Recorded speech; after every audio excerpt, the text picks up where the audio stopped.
औसा प्रभाग क्रमांक 2 मधील निवडणूक रंगात आली आहे आणि राष्ट्रीय समाज पक्षाच्या नगराध्यक्षपदाच्या उमेदवार अमृता अविनाश खुरपे यांची पारडे दिवसेंदिवस जड होताना दिसत आहे।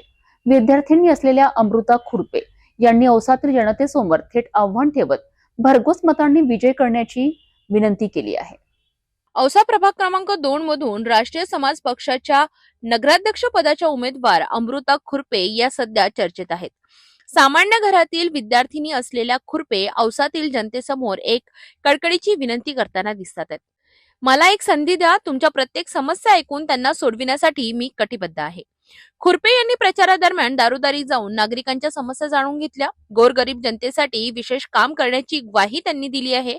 त्यांनी मांडले की अनेक वर्ष राष्ट्रवादीचा औसामध्ये प्रभाव राहिला, तसेच वार्ड क्रमांक 2 मध्ये भाजपचे उमेदवार निवडून आले होते, परंतु या दोन्ही पक्षांनी जनसामान्यांच्या समस्या न सोडविता केवळ निवडणुकीआधीच काम केल्याचा आरोप खुरपे यांनी केलाय। गरीब घरातील मुलगी आहे, मला एक संधी द्या, मी तुमच्या विश्वासाला तडा जाऊ देणार नाही, असा भावनिक संदेश देत अमृता खुरपे या जनतेची मने जिंकण्याचा प्रयत्न करीत आहेत। 2 डिसेंबरला कब्बशी चिन्हासमोरचे बटन दाबून भरघोस बहुमताने विजय करण्याचे आवाहन त्यांनी औसातील जनतेला केले आहे। 2 डिसेंबरच्या मतदानात अमृता खुरपे यांना किती लोकांचा प्रतिसाद मिळतो याकडे सर्वांचे लक्ष लागले आहे। औसा प्रभाग क्रमांक 2 मध्ये वातावरण चांगलेच तापले आहे। उमेदवार म्हणून नगर परिषदेसाठी निवडणूक लढत आहे। मॅडम, तुमचं सिटी न्यूज चॅनल मध्ये स्वागत आहे।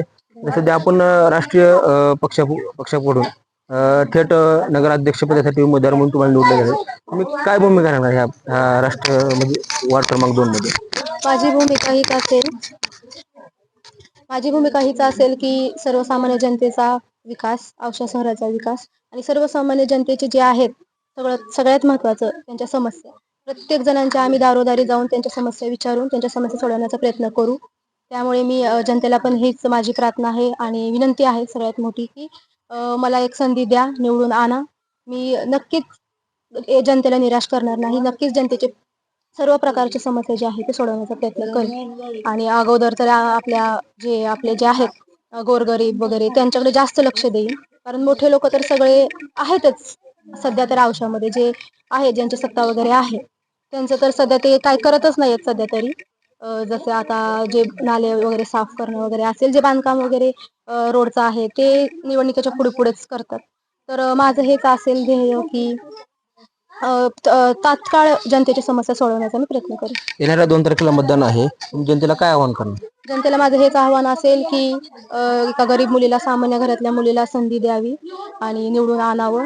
आणि माझी हीच त्यांना एक प्रार्थना आहे खूप कळकळीची की मला एक संधी देऊन बघा, तुम्ही निवडून आणण्याचा प्रयत्न करा।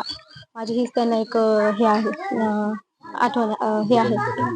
आणि माझं चिन्ह कब्बशी आहे, तर माझं सगळ्यांना विनंती असेल की कब्बशी या चिन्हापुढील बटनाला दाबून भरघोस मतदान आणि प्रचंड मतदानाने मला विजयी करावे।